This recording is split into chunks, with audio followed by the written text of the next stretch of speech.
I wanted to read a book that had no codes, no little notes explaining things to white people, no little clues, just something that I already knew and what was more provocative about it. And I had a major question in my mind at that time, which was, how does a child learn self-loathing for racial purposes? Where does it come from? Who enables it? How is it infectious? And then what might be the consequences? Adults, older girls, shops, magazines, newspapers, window signs, all the world had agreed that a blue-eyed, yellow-haired, pink-skinned doll was what every girl child treasured.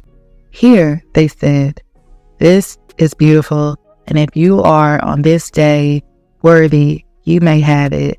Toni Morrison, The Bluest Eye. Is that slavery has greatly impacted Black and mulatto women into objectification and causes division and how we see ourselves and each other, and contributed greatly to the negative self-esteem and anti-Blackness in our womanhood. The beauty standards that exist often uphold are greatly perpetuated in the entertainment industry, so much that often women change themselves to be perceived as appealing, desirable, and damn near perfect. So I will be doing a series called Skin Deep that focuses on multiple biracial or mixed light-skinned women whom alter their body in some form to meet the beauty standard. Disclaimer, these are my opinions and observations, and while many light-skinned biracial women have pretty privilege, some are seen as exceptions. I will examine their perceived public insecurities and how the public has taunted them in the media as Today we're going to be breaking down conventionally unattractive light-skinned girl syndrome. We're going to call it COLD. Light-skinned girl. This isn't a Black women have picked on me all my life video. This is what the hell has programmed the minds of biracial women to think that being light-skinned isn't enough, and how they often respond when they find out society deems them as ugly based on their features. The first episode in this series will be racism is defined as a prejudice towards individuals with certain features and a preference towards those with features that correlate with the set beauty standard. Tiny Harris, however, happens to be the byproduct as a white mother and a Black father, but has never claimed she wasn't Black. When the world was introduced to her mother on the reality show, Tiny and Toya, it was the first time fans knew that, unlike some biracial celebrities, she never used. Hey man, your mama right there, you know that, right? Yeah, you're right here. Use her racial identity as a talking point or to dismiss any of her roots. So now I'm going to give you a background of Tiny Harris and kind of how she rose to fame. So there was a group called Escape, and they first came into the spotlight in the 90s. Great, guys. Thanks so much for joining us. Thanks for having us here. You're welcome. Let's get some names. Candy. Meatball. Juicy. Tiny. Hey, good to have y'all down here. So how did you get discovered, and how'd you get this LP hooked up? Well, about 2 years ago, we met Jermaine Dupri, and he was about to come out with Crisscross, but they weren't out yet. And a friend of ours introduced us to him, and he liked the way we sound and everything, so he said he would hook us up after Crisscross come out. And so when they blew up, Jermaine got his own label, So Def, and he signed us. Well, congratulations. The record's really slamming. Thank you. You're welcome. Y'all come back and see us again sometime? Yeah, of course, And singing abilities. Escape's Latin urban image put them in the same playlist and video rotation as groups such as TLC, SWV, and soloist Mary J. Blige. These acts were all pioneers of the hip-hop soul era that transformed pop in the early 1990s with soulful vocals, baggy clothing, and sports bras to complement a big girl swagger. Although Blige is the undisputed queen of this era, and TLC briefly became the most successful female group of all time, their albums after Hummin', First of My Lipstick, etc., a hiatus after Traces, with both Tamika and Latasha Scott recording solo music. Burris wrote several hits What is it when it come down to me and you? First of all, you and I always bump heads. But why? But you know what? Why? We've always bumped heads. I'm saying, but why? Because you would get angry, Candy, when I would have to sing a lot of songs, and you made that very clear. Why? If you want to know what my problem was, it was because you set up our third album to get your solo deal. Yes, you did. We went into it knowing you were going solo. There's no problem with that, but don't use us to set it up. I didn't use you. My voice used me to set me up. Don't try it. I think like you just thought you was all of that anyways. You complained all the time, Candy. Yes, you did. So wait, so now you saying I complained? I was singing on all the first and second albums, so what was I complaining about? Oh, because you stopped. Producers would say, sing a song. I would do that. I was caught in between a rock and a hard place. I sing on the song, the girls are mad at me. If I don't sing on the song, the producer's mad at me. So what was I supposed to do? So I had a conversation with Jermaine, and he says, yes, I think you should do a solo project. But me going solo was not the reason that the group broke up. Miles, who replaced Burris for their album Unchained. Tiny's stature and light complexion gave her an incidental visual presence opposite her Escape cohorts. She regularly sang soprano for the group and was the lead vocalist on their second single, Understanding. For the song and video, Do You Want To?, she provided lead vocals and was the focus for the video's narrative, showing Tiny regularly missing Escape events because she spends time with her boyfriend, Zebo, who was cheating on her in other scenes of the video. Still, Tiny sings passionately about this relationship. While in the group, she was called ugly by Biggie in his song Dreams, which actually addressed the whole group. He was one of the most popular rappers of the time. In my opinion, this was done because he himself struggled. I put Shantae more pussy in stitches. I fucked RuPaul before I fucked them ugly ass Escape bitches. Escape was called ugly for 10 years. Yeah, Biggie said he'd have sex with RuPaul. Before he had sex with one of them. You know what I'm saying? So it was like, I had to deal with that with Escape. I thought they was the greatest talent in the world. But then I was hit with but they ugly as this floor. With internalized racism as a fat, dark-skinned man. Either way, this seemed to be a turning table of jokes towards their looks and public scrutiny. Skin tone is a form of social capital, with lighter skin tone generally being ascribed more value than darker skin tone. In fact, the relentless pursuit of lighter skin has been fatal. Being light-skinned and biracial is usually seen as a foundation of beauty for many onlookers. There are some who think that the single element alone is enough to navigate through society. However, there are many people, including light-skinned women, who know that beauty has a standard beyond skin tone. This is what a ton of social media users have labeled the ugly light skin. Due to this, when I hear desirability politics, I'm thinking about who we say is deserving, who we say is worthy of love, of care, of basic benefits, of the right to their humanity. Yes, whether I smile or not, I still clearly look like my race, right? But that's not exactly what featureism is. Eurocentric features can be things like a smaller set nose. So for example, if I go like this, smaller set nose. If I go like this, smaller set nose. Whereas Afrocentric features are usually characterized by a wider nose. So when I go like this, a wider nose. And by no means am I overlooking the fact that there are people in certain regions of Africa born with what we call here in America Eurocentric features. But there is no denying that Eurocentric features in proximity to whiteness are seen as more beautiful because of their relation to whiteness. Some people, even light skin, have Afrocentric features. They may internalize colorism, especially if they are labeled as ugly. After marrying longtime boyfriend T.I. in 2010, Tiny skyrocketed to reality star fame with their hit VH1 show. But with growing fame often comes changing look. The author explains Tiny's devotion to T.I. When Tiny is introduced to viewers and Tiny and Toya, she references her success as a singer, songwriter, but she also admits Tip doesn't really care for me to work and has abandoned her career at her man's request. Several moments throughout the show, from her commentary on her relationship with T.I. and her oldest child's father, to the conversations with Toya and other girlfriends about not working, Tiny is depicted as a woman devoted to her man. For instance, during the opening commentary, Tiny expresses her loyalty to the father of her first child, a quote-unquote street dude who got arrested and served 10 years in the penitentiary. During his absence, Tiny says her songwriting career flourished for a short time before she met T.I. and quit, which is a vision that Tiny begins to question on the show.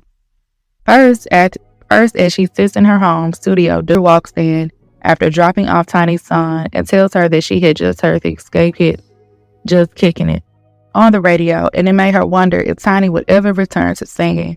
Are you going to just give it up? That's your life. It's had a career, and kind of her longing, I guess, for relationships and being a devoted partner, even before she met T.I., kind of put her desires on the back end. And so, in a lot of regards, people have this ongoing judgment that maybe Tiny has like this void in herself and she just gives everything she has to others. And so we're going to talk about that a little bit more. And so a lot of people notice that Tiny has had multiple surgeries over the years. Some believe are attributed to her desire to look good and compete with the allegations of T.I. stepping outside of the marriage or being interested in other women. So Tiny gets together and they break up. You know, you see all the couples and the Bobby Brown and Whitney and this and that, and you know, and I got it. You know, and I was definitely afraid of that, and it did put some strain on our relationship. If you see him, we was about to divorce here and there and breaking up here and there, but it also still brought us close too at the same time, and we're still like fighting it out. We're still here together, at the end of the day. You guys went on Red Table Talk, you and T.I., to talk about how you guys almost got divorced. Mm-hmm. How stressful was that whole time? I mean, it was pretty stressful because, I was going through what I was going through within myself. But once I filed, everything becomes public record. And, you file, you want to deal with things privately, but at the same time, there's no way to be private in that, when you're dealing with a celebrity couple, when they're trying to go through marital issues. And it just put a lot of back and forth, a lot more strain on just what we had going. He has had eye implant surgery, and I'm going to play a clip. At one point, you got your eyes done, and people don't really understand what that is. So maybe can you explain? Because I'd never heard of it before or after. I can't remember what year it was. Might have been 2013, 2014, somewhere in there. 2014, yeah. Okay, I went and got my eyes done. I went to Africa, and basically I had been researching it for a while, like for years, like maybe like 3-4 years, and I kind of forgot about it. I was researching it a while, then I forgot about it, and then something popped up and was like, what happened to the eye thing? And I just started like researching it, going through, talking to the people over there, talking to the different doctors, speaking to some of their clients and different things of that nature. But what it is pretty much what they use to fix cataracts in the States. But over there, they do it cosmetically. So it's the same material, same procedure, but it's just not done just to fix your eyes. It's done if you want to change your color. So when I went over there, like literally there was a hotel they put me in, and as soon as I walked in there, everybody in the hotel looked like they had just got out of the surgery. Everybody had beautiful eyes over there, and I'm like, oh my God, like looking around at all these people like, dang. So everybody's here to get their eyes done. Tiny Harris decided to go down the same route as her mother and change her eye color with implants. But the 22-year-old said that the procedure wasn't the move for her, despite initially saying that she really loved them. So her daughter kind of followed her mother's footsteps, but she later said she regretted it. Now, I'm going to go a little bit. Long story short, turns out I end up going to a doctor. I love this doctor. He was like starting to have dementia though. And out of all the doctors, like I was like, I'm gonna continue to go to him because he always kept it so real with me. Like he just was like, I feel like we need to be taking these out. Like he told me, like, I don't really know much about this shit. And he was like, you know, he was doing hella research every night. Like he would call me off of the damn schedule, off of the appointments, and be telling me like, you know, I figured I'm finding this out, and I'm just feeling like, you know, the best thing that we could do is take it out. So as he was saying that, I'm just like, I'm feeling like a experiment, honestly. So I'm like, let me call the people who put this shit in, because yeah, shout out to him for real. And I loved him, and he was like, honestly, he ended up finding out that my pressure was high in my eyes. So if you don't know, your eyes have pressure in there. I mean, if y'all go to the eye doctor, y'all probably do know this. I learned a lot about the eyes, but your eye pressure is supposed to be like 10 to like 12, 14 at the highest type shit. So he was like, it was only, mind you, it was only one of my eyes. The other one was good. One of them was low. One of them was a little high, but not that high. And my eye pressure was like either 40 or 60 something. So I think it was like 40 something. I don't know. 60 sounds wild, but it could have been like. So he was just like, yeah, we need to get this out. So anyways, I'm trying to get in contact with the people in Tunisia, because like, I'm about to come back there, and y'all need to take this shit out because everybody else is kind of just learning about this, and I want to go where I feel the most safe. And so mind you, when me and my mama got this surgery, like it was just this whole big thing, if y'all remember. And then they found the people, they had pulled up the video that we made, but like the internet was going wild, like, oh no, they was finding like they found the doctor, they pulled up like videos that we made in the thing in the doctor's office, because like the doctor had, I guess he was doing promo, like, but he also got shut down, so he was gone. The doctor with dementia, or who was developing dementia, told me that like 75% of people have to get it reversed, and that's what he had found during his research. And my mom is not a part of the 70% at all. And basically what happened with my thing was they did my my measurements were off. So before you get the surgery, they measure your eye, your pupil, all of that stuff, and so that they can, you know, properly put the contact or whatever, the implant on top of it. And my measurements were off, so my eye fluid was getting stuck somewhere in the implant, which was making my pressure rise, and that's what was happening. Further into Tiny's surgeries by playing this clip from like the Wendy Williams show. Wendy Williams actually tied to insecurities. Some people accuse Tiny for even cheating with artist he signed, Iggy Azalea, who happens to be white with blue eyes. And Coon had us T.I. like, T.I., you out here trying to fucking promote this white bitch. Like, they got your wife on VH1. Whitey got your wife on VH1, and that bitch can't fucking read. You understand? You got your priorities fucked up. That's really how you feel about That's really how I fucking feel about you. So some would think that because he invested so much in the artist, and that Iggy happens to be like, I guess you could say the archetype of beauty is like this tall, white, blonde-haired model, or like she gives like this model vibe to some, and she like appropriated the black body. Tiny being biracial, she of course doesn't, she's not a white woman, she's half white, but she definitely doesn't have blue eyes. So throughout social media, people would go on to make fun of Tiny's looks. One was Iggy Azalea, and you know who this motherfucker look like, low-key? Lord! And I just think it's crazy that every time I piss somebody off, all of a sudden I look like Miss Piggy or Tiny.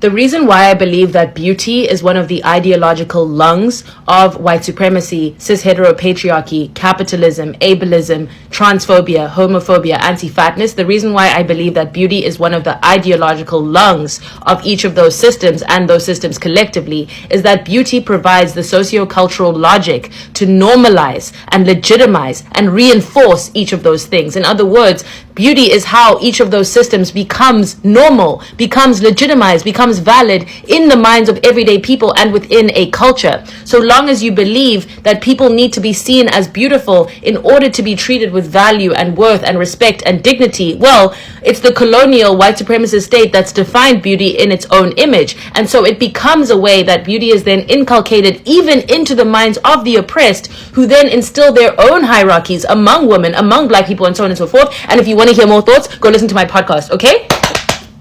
Some of the people that you guys think are attractive really aren't. Lip Gloss just posted a video and she was talking about how some unconventionally attractive light skins are only saved because of their light skinness, because that's like a type of beauty standard. Boy oh boy, have I been saying this for years. The things that people deem as attractive are what save a lot of people.